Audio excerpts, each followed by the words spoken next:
Ибрайымдын сыналышы. Башталыш 22 бөлүм 1-аяттан 19 аятка чейин. Бир канча убакыттан кийин Кудай Ибрайымды сынады.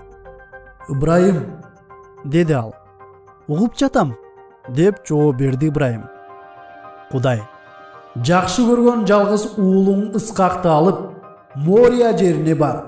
Ошол жерде мен сага айта турган тоолордун биринде аны өрттөлчү курмандыкка чал", деди. Ибрайым саарда туруп, эшегин токуду. Жанына 2 кол баласын жана уулу Искакты алды. Курмандык үчүн отун жарды да Кудай айткан жерге бет алды. 3-күн күн дегенде Ибрайым көз чаптырып, айтылган жерди алыстан көрдү. Ошондо 2 кол баласына: "Силер ушул жерде эшектин жанында калгыла. Уулум экөөбүз тетиги жерге барып, Кудайга ибадат кылып кайра келебиз", деди. Ибрайым Искактын жонуна курмандыкка даярдалган отунду артып, өзү колуна оттук менен бычакты алды да экөө бирге жөнөдү. Анан Искак: "Ата", деп үн катты. "Ии балам", деди Ибрайым. "Оттук менен отун бар курмандыкка чала турган козу кана?" деди Искак. "Курмандыкка чалчу козуну Кудай өзү караштырат оолум", деди Ибрайым. Ошентип экөө андан ары чогуу жолун улашты.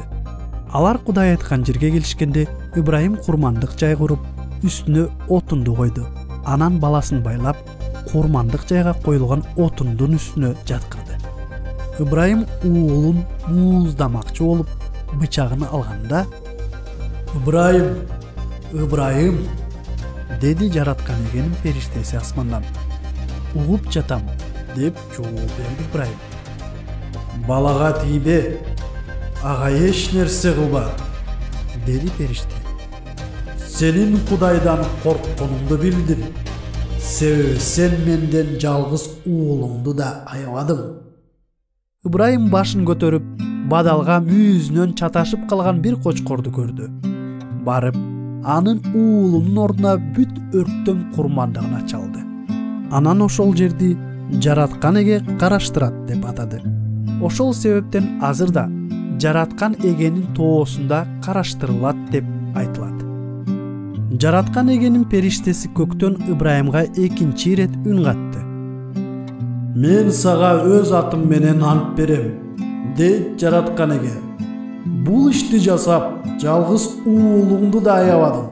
Ошондуктан мен сени жалгагандан жалгаймын.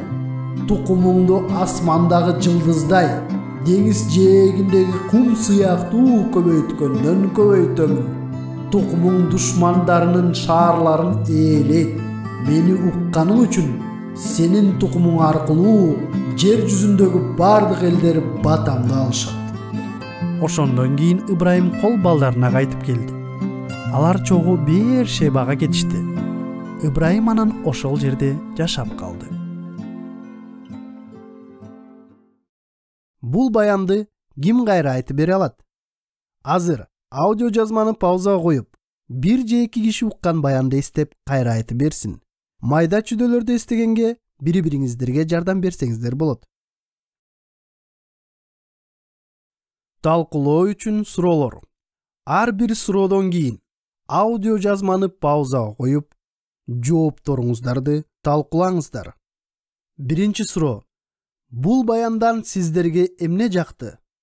Жоопторуңуздарды талкуулаңыздар. Экинчи суроо: бул баяндан сиздерге эмне жаккан жок? Жоопторуңуздарды талкуулаңыздар. Үчүнчү суроо: бул баяндан Кудай жөнүндө эмнени үйрөнө алабыз? Жоопторуңуздарды талкуулаңыздар. Төртүнчү суроо: бул баяндан адамдар жөнүндө эмнени үйрөнө алабыз? Жоопторуңуздарды талкуулаңыздар. Бешинчи суроо: бул баяндан биздин бүгүнкү жашообузга эмнени колдонсок болот? Башкача айтканда, бул баяндын негизинде Кудай бизге эмне кылышыбыз керектигин айтып жатат. Жоопторуңуздарды талкуулаңыздар. 6 суроо. Бул жумада бул баянды кимдер менен бөлүшсөк болот? Жоопторуңуздарды талкуулаңыздар.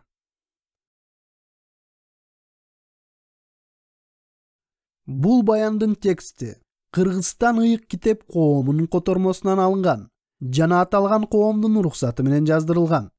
Жакшы кабар медианын сайтынан ушундай жана башка маалымат каражаттарын бекер уксаңыз болот. Биздин интернет баракчабыз jakshykhabar.com